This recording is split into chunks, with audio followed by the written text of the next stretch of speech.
Hey girlies, welcome back to the channel, and if you are new here, my name is Andrea, and today I'm walking you through our Disney trip game plan and how I plan and prep for Disney World as a busy mom. The goal is to reduce stress. When I say Disney game plan, I don't mean that it's a strict schedule. It's a flexible outline, not minute by minute, hour by hour, and your kids feel like there is some sort of direction, and honestly, even your family feels some sort of direction, because I know us moms, we like to take the lead on our Disney World trip. I'm going to show you how to use my free Disney planning tool, yes, free, and how I think about lightning lanes. Not a full tutorial, but just the real life on how I actually use these tools in real life to stay organized, flexible, and prepared before I even go to Disney World. That is what I mean by a Disney game plan, and we're going to do just that today to help you pivot, help you travel, and help you with options when things kind of come up. There's no rule to this, but there is a guide to this. The first thing that I do when I start to plan a Disney World game plan is to zoom out and look at the big picture. I always start with the total number of days that's going to be best for me and my family. I am a busy mom, hence busy mom and the magic. And life is a little crazy around here, managing my work schedule, managing my YouTube channel, managing my child schedule, managing my husband's schedule. It's a little crazy, but you've got to figure out what is the best total number of days. This includes also your travel days, not just your park days. And a shorter trip needs to be a very different plan than a longer one would be. So more park days doesn't necessarily mean more parks. It just means more balance. And so for our January trip we have coming up this month, I'll use that as an example. We will be there for a total of 5 days, but we also have 2 travel days, and we have a late flight. So depending on when you will be arriving to Disney World, depends on if you even are going to see a park that first day. Maybe it'll be a great rest day. We'll get into the little bit more of a granular plan in a bit, but start out with how long your trip is and see what is going to be best. Now, whenever you're trying to figure out your travel day, should you go into a park? And I get that question actually a lot. Should we go into a park?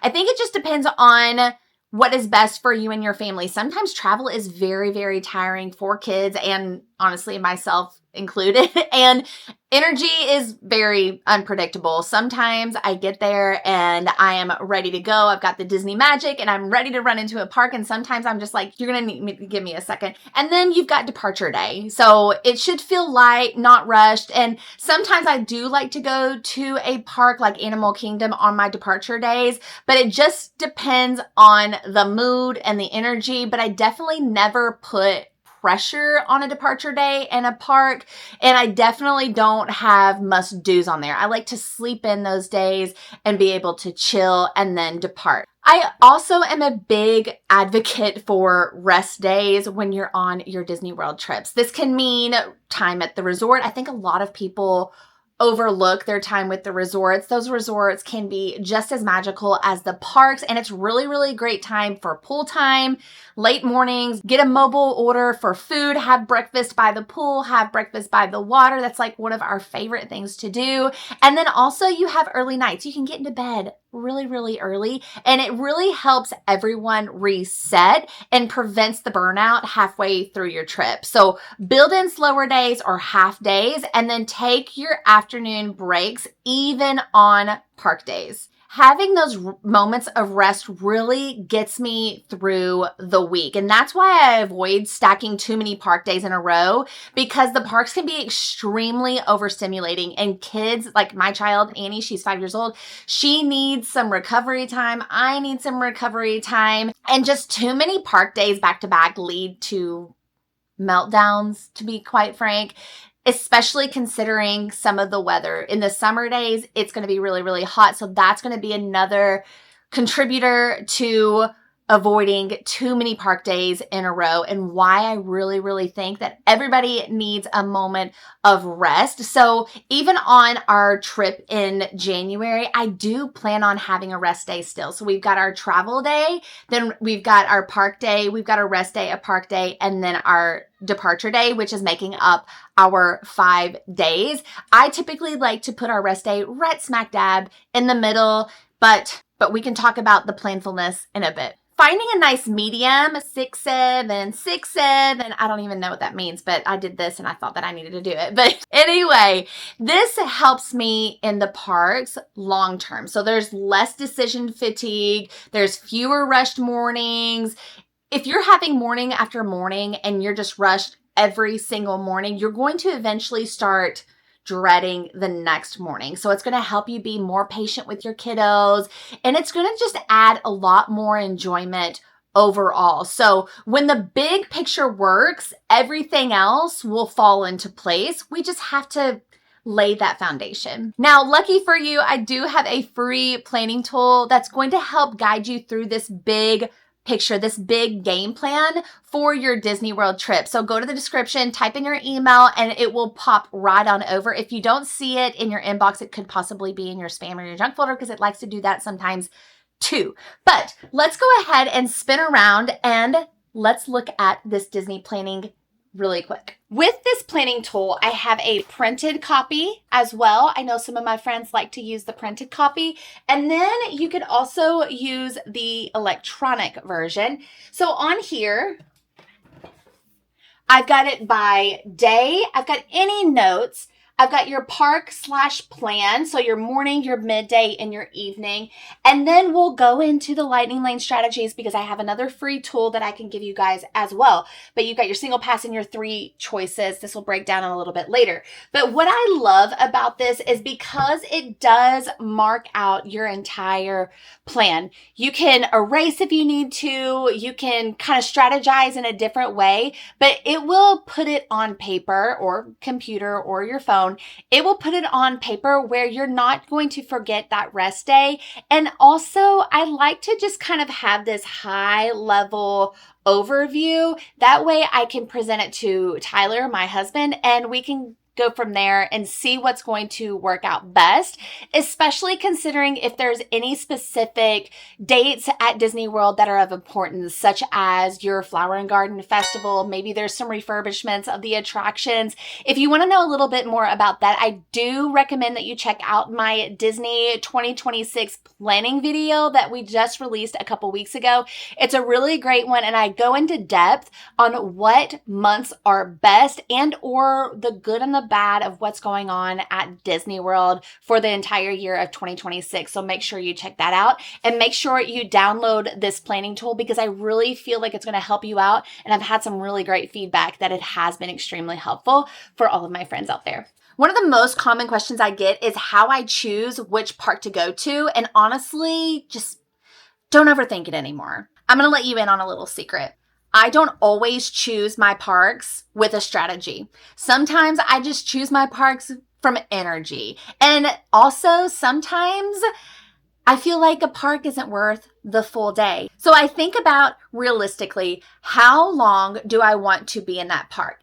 How many things are there to do that me and my family want to do? Sometimes my child just wants to go into Hollywood Studios and ride Tower of Terror, and that's pretty much it, and we can move on from there. Maybe that will be one of our half days. Maybe take into consideration that Animal Kingdom is not open all day long. They typically have some very, very early closing days. So that's not going to make sense to me going to Animal Kingdom of the evening time. Maybe that would make sense to have a rest day of the afternoon. Maybe it would make more sense to ride in a rest day before our Animal Kingdom day because the rope drop is really early and it's like at 7:30 in the morning. Maybe that is your plan, but sometimes there is just not a strategy and it's as simple as we want to go to Magic Kingdom.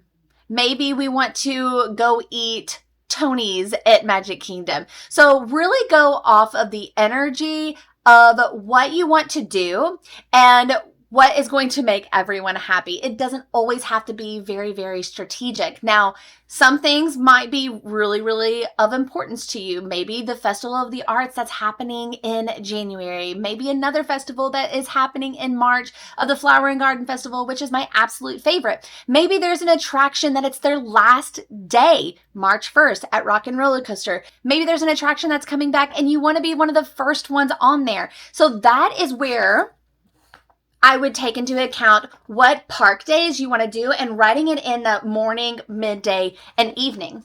Now, let's say that you are staying at the beach or the yacht club and you want to take full advantage of Stormalong Bay, which is a pool at the resort that literally has a sand bottom. It's super, super fun. And they've got a really, really fun slide going down in the pool. It's an amazing resort for families. Now, let's say that I am not going to squeeze in a couple of hours at that resort and some pool time. I want a full-on day in the pool. That just sounds like a good old time to me.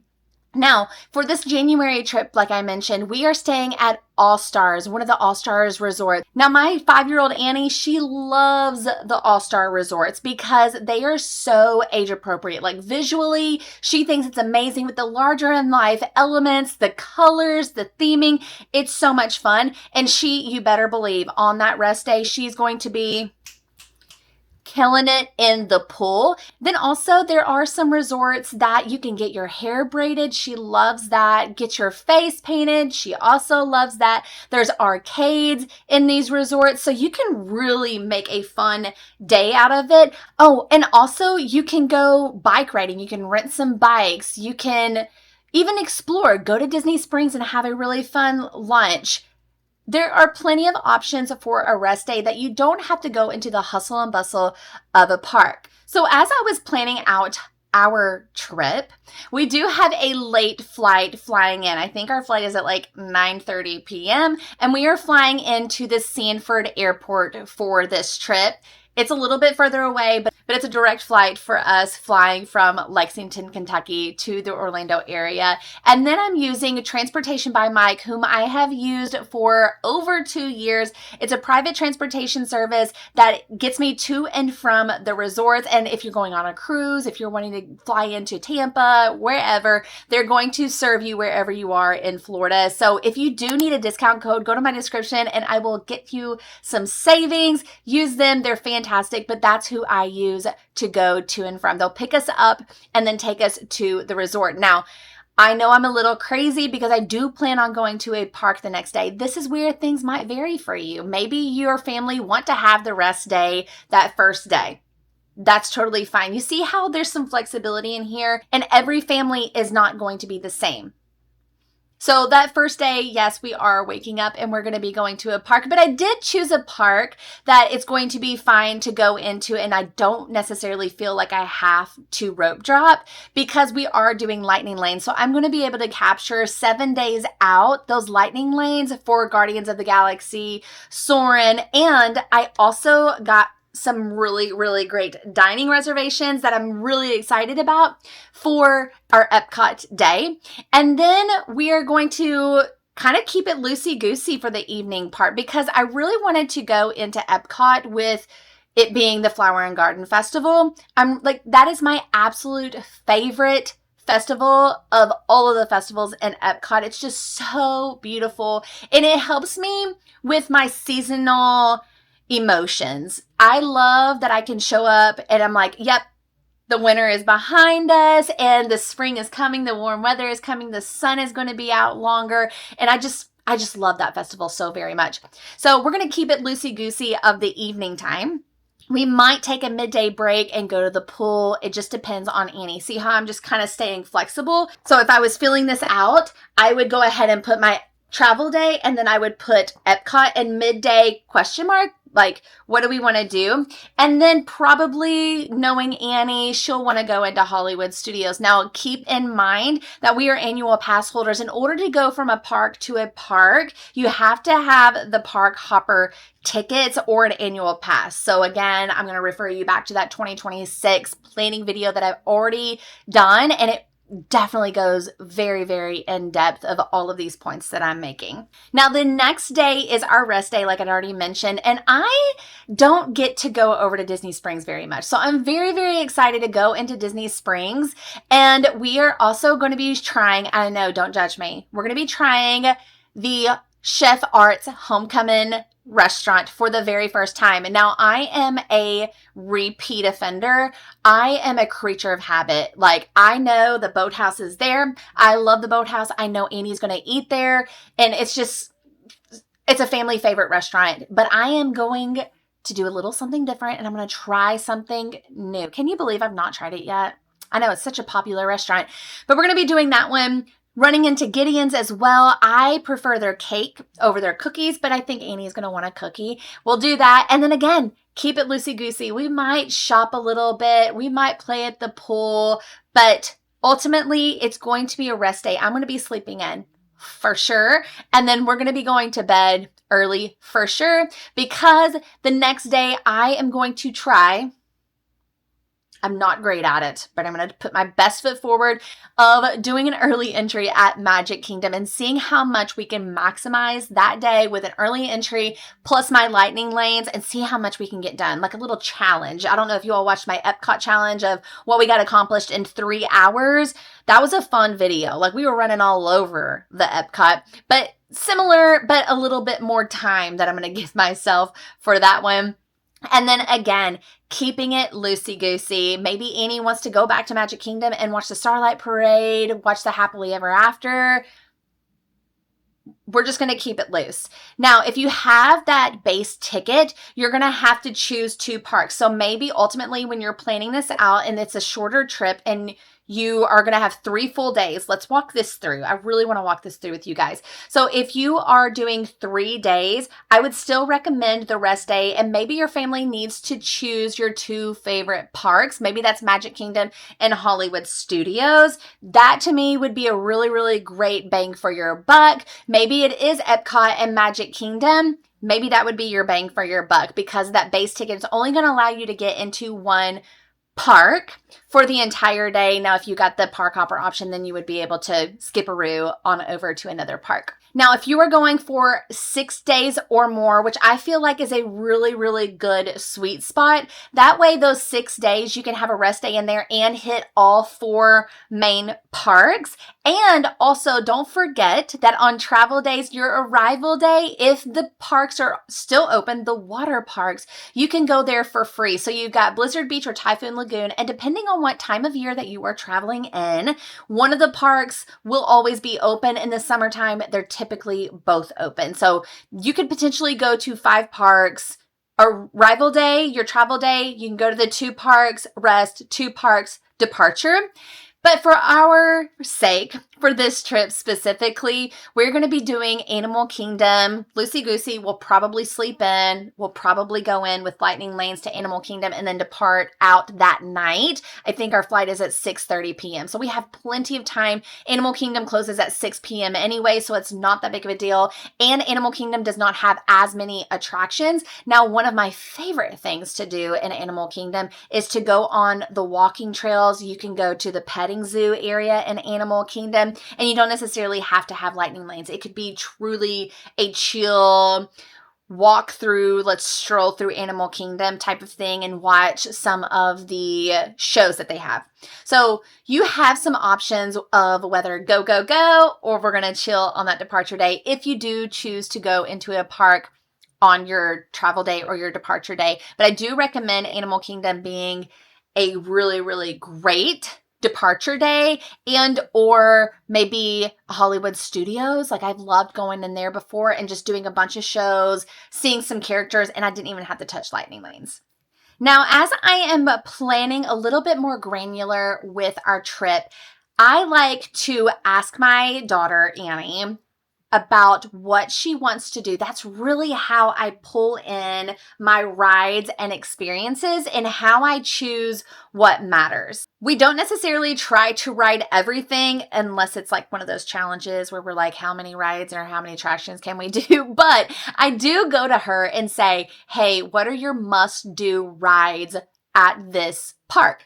And if your child is not familiar, I would recommend putting on one of our vlogs and riding along with us for a point of view. Especially a lot of the kids love to watch Annie ride attractions to see if they feel like it's something that they could do as well. Something like Expedition Everest that they might be a little weary of, or Slinky Dog for the first time. So I highly recommend that. And then being able to kind of give them the groundwork of, this is the park that we're going to be in, and here are the attractions that we have available. Now, going to a park isn't just about the attractions, it's also about the experiences, and those matter just as much. And so whenever I am reflecting back on some experiences that we like to do, so let's talk about some of the restaurants. Now, I know I touched on it a little bit ago. One of the restaurants that I got was a very, very hard to get restaurant because Annie had requested Space 220. This is another question that I ask Annie. Hey, what is the one or two restaurants that you would like to eat at this trip? Sometimes it's just like, she'll just say pasta. And I'm like, okay, we'll figure out a pasta restaurant. But she specifically said Space 220. Now, I didn't get that reservation the 60 days out, but I would like to thank my friends over at Mouse Dining because they always come through for me. I always sign up for the $9 plan a month, and I can just cancel it after I get all of my reservations. And they send the alert to your email whenever the reservation becomes available. Now, the $9 one is going to send me a text with a link that's going to link me directly to that reservation and the time that I put in and the day that I was hoping to get. I just click it. It's going to link me straight to my Disney World app, and I can grab that reservation quick as I can, and we are good to go. So they actually came through for me twice. They got me the Homecoming restaurant and they got me Space 220 underneath that 60-day out. I actually specifically just got the Space 221 right before I pushed record on today's video. So thank you to all my friends over at Mouse Dining. I really, really appreciate the program that you provide because it does provide great experiences for our family. So thank you so very much. And by the way, they are not sponsored.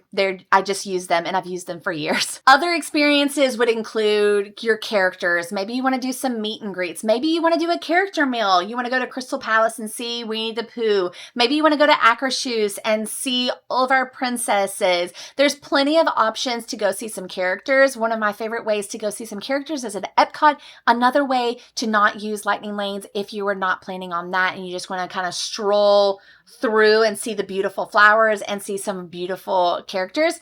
You also have your shows, you also have your parades, there's street entertainment, there's great street entertainment at Hollywood Studios, and then just exploring themed areas. Like I mentioned before, you've got those areas in Animal Kingdom and they are very educational, which I also can appreciate. And don't forget about your breaks and your snacks. So one of my favorite things to do whenever we are at Magic Kingdom is grab a snack, grab a mobile to go, and go sit in the hub grass and just watch and listen to the sounds around us.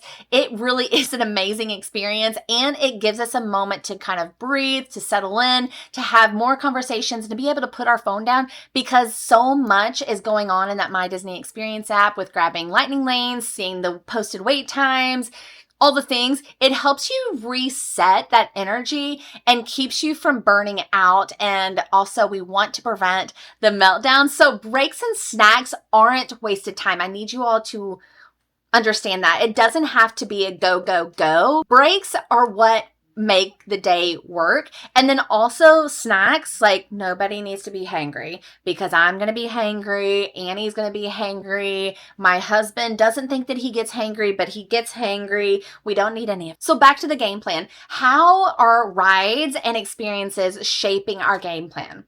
Rides are anchors, especially when there's a really great wait time or if you have a lightning lane, they're the anchor, but they're not the whole day. And then your experiences can fill in the gap. Oh, we're on the way to ride Remy's and we just saw Belle and we want to chill and sit out with her.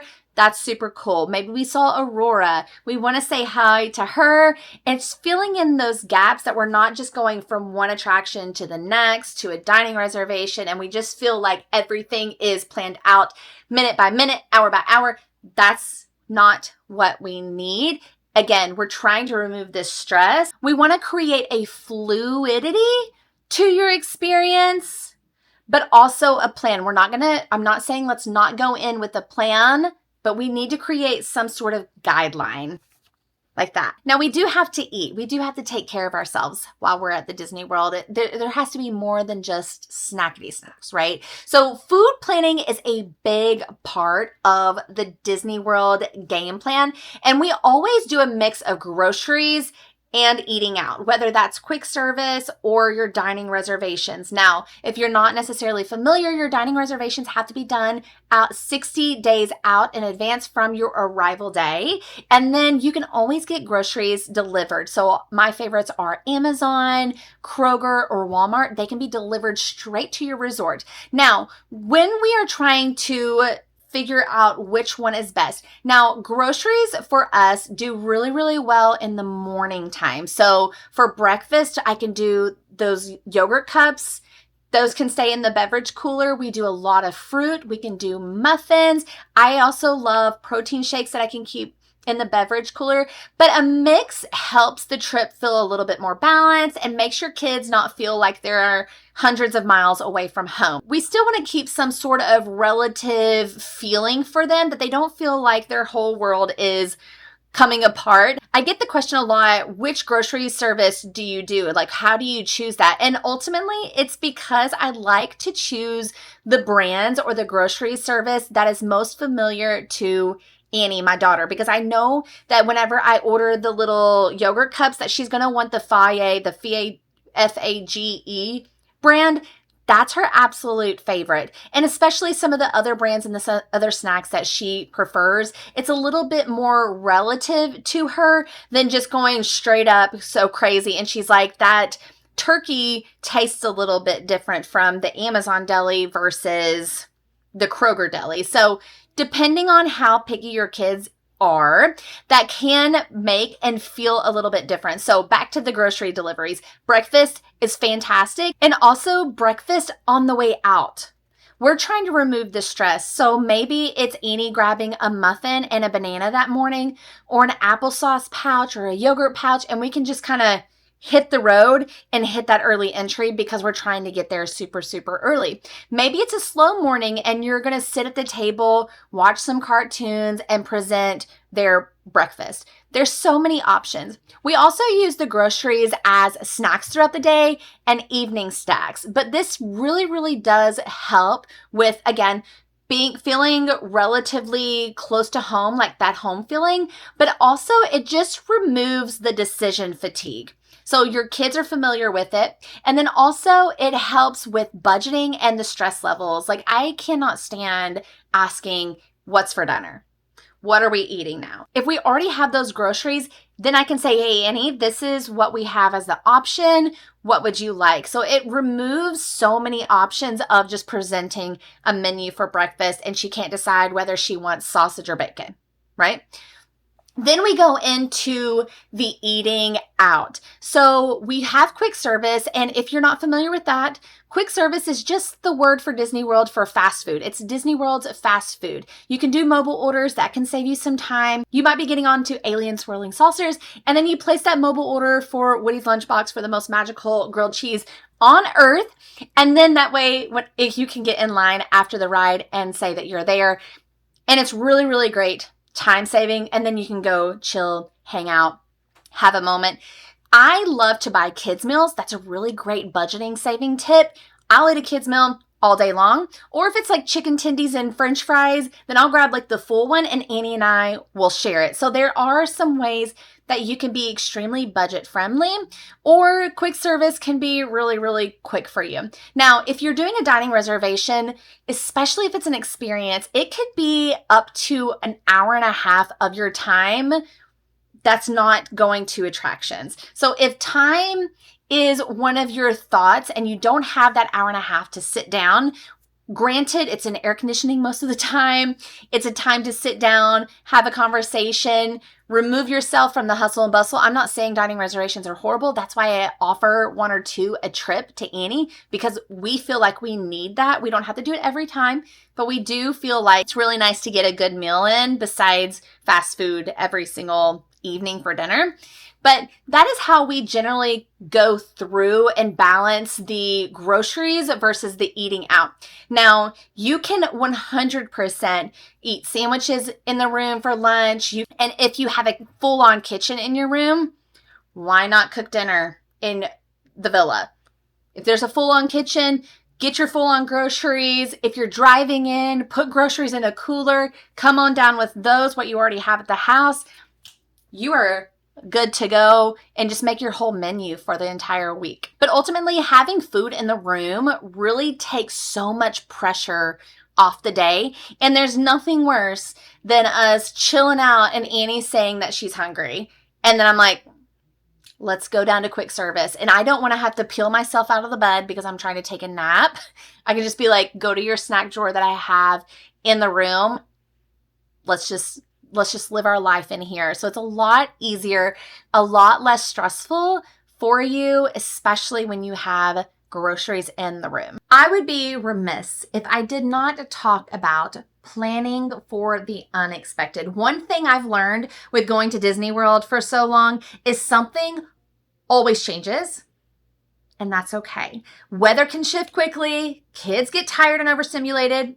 And I do too. Maybe that Slinky Dog ride is what your child is looking forward to the most, and it went down unexpectedly and you don't go to Hollywood Studios the next day. Wait times, they spike, and plans sometimes just don't work out. And no Disney World trip ever goes exactly to plan, even for me, and I go every single month. So we've created a game plan and it's changed. But the positive part is that you're not starting from scratch. You already know your priorities, you have backup options, and you can pivot without panic because decisions feel easier in the moment because you've already went in for the day with your priorities. You still can do a ride versus an experience. Maybe Remy's went down and you were really excited about Remy's. Well, guess what? Aurora is waiting for us down the hill. We're going to go see her and she's going to brighten our day. So forcing a plan can create stress. Disney's not perfect. And life happens at the Disney World, but it's very, very important to let things go, and maybe Disney magic will hit and things will turn around and Remy's will come back in 5 minutes. Maybe. But kids feed off of our energy, and being flexible protects the mood of the day. And I know how important it is. For example, our last trip, I was really looking forward to Remy's, and I quite frankly, needed it for the content because we were there for the first day that it had switched from the 3D to the 2D. And I really, really wanted it. And I walk up, I'm ready to scan my Magic Band, and they're like, it's down. And guess what? It was down the whole day. And there was no way that I could ride it for the remainder of the trip. I've still not rode it. But guess what? We just went on with our day and we just kept on having fun. I think we went and bought some more Disney pins. Now we're 1 pin away from doing our entire Stitch snacks collection. So you can switch the mood. You can switch your plan. You can pivot your plan even though something is not perfect. Maybe if something goes down or maybe something switches, maybe taking an early break is a really good idea. Maybe head back to the resort. Or you can turn a long wait into a snack break. Why not? Chill, hang out, still spend quality time with your family because that's what we're here for anyway, right? The idea is not going to Disney World just because we want to do all the attractions. It's because we want to do everything with our family at the most magical place on earth. That's the whole point, right? But I do want to make sure that changing plans doesn't mean that you're a failure at planning your Disney World trips. Rest days can be the best days, and some of the best memories come from pivots. My favorite thing to do is to go chill and dance in Epcot where they've got the Encanto area and they play some really super fun music. That's like one of my favorite things to do in there. You're seeing the monorail, you're watching everybody just have the best time of their life. Being present matters more than just sticking to the plan. A good Disney game plan gives you confidence even when the plans change. We've got our game plan, but what do I not plan? I don't plan everything. planning every single ride, planning the perfect park day, open to close expectations, packing the schedule way too tightly. And I did that on Annie's first Disney World trip, and I about lost my mind because I felt like I had to do it all. And that's just impossible. I'm telling you, her first Disney World trip was 7 days long, and we got off the plane and we went straight to Magic Kingdom because I wanted her first day to see Magic Kingdom. We walk in and then we eat in Cinderella's castle. Like, I had it in my brain that like this Instagram perfect experience for Annie. And she was 1 year old, and I remember having a migraine because I was dehydrated and didn't sleep, and I was still breastfeeding. And I mean, me and Tyler were exhausted by the end of the trip. Our favorite part of the trip was literally just walking through Gorilla Falls because we didn't have to do anything and Annie was asleep. It was exhausting. So don't feel like you have to pack every single thing in. And we stopped planning this way because it created more stress than joy, and it made me feel so rushed. So by the end of our trip, I'm like, where did that go? Instead of living in the moment and creating room for flexibility, it took away so much of my time of just being present. And it did not work well for Annie because I remember her being so exhausted, and the heat wasn't even a factor. It was in the month of December was her first trip. It was just that she was so exhausted and out of her routine. And I did her the biggest disservice rather than just being present with her, doing the things that we could prioritize, feeling the experiences that we could experience, and leaving room for Disney magic. That would be like the biggest tip that I'm going to give you today is leave room for all the magic because it's just waiting for you. The pixie dust is just waiting to just sprinkle on top of you if you take the moment to breathe it in.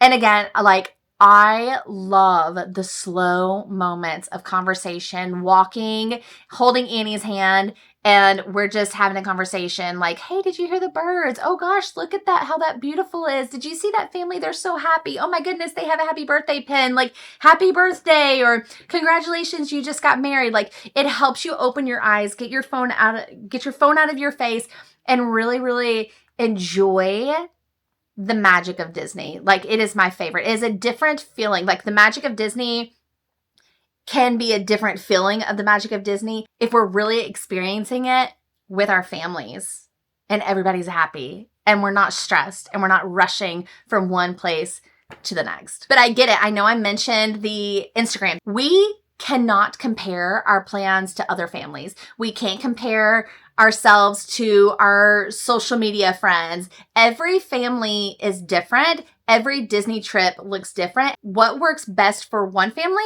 doesn't work for another. Just because someone else does a Disney trip a certain way doesn't mean it's the right way, because kids get overstimulated, adults get overstimulated, hiccups happen, and the trip becomes a checking box trip rather than just going with the flow. Disney got so much more enjoyable when we stopped chasing perfect days. And that's just the truth. If there's one thing I want you to take away from this, is that you don't need a perfect Disney plan. You don't need to plan like anyone else. Your game plan just needs to work for you and your family. Simple plans are most often most effective, and fewer decisions lead to a lot more calmer days, a lot less stress, and then also it creates a lot more flexibility because you're in the right mindset, and it's more valuable. The flexibility is more valuable than perfection. So if your plan feels realistic, then it means that you've made a good plan. If it supports your kids, if it supports your kids' energy, it's working, it gives you peace of mind, you don't feel stressed, you don't feel like you're running all over the place, then that means that you made a really, really great game plan for your Disney World trip. Disney is supposed to be so fun for parents too. It's the most magical thing, watching your child and the sparkle in their eye and experiencing so many things, and you just get to watch them feel the magic of Disney. and you get to spend intentional time with them away from the crazy hustle and bustle life. Why enter into another crazy hustle and bustle when you can have a really, really great game plan that's not perfect, but there is some sort of fluidity to it. I'll be sharing how this all plays out on our upcoming trip. So if you're planning a Disney trip or just like seeing how this works in real life, make sure you're following along for more planning tips and real life Disney moments. And I will see you on the next one. Bye. Do you believe in magic? Comes from the inside. Do you believe in magic? Do you believe in magic?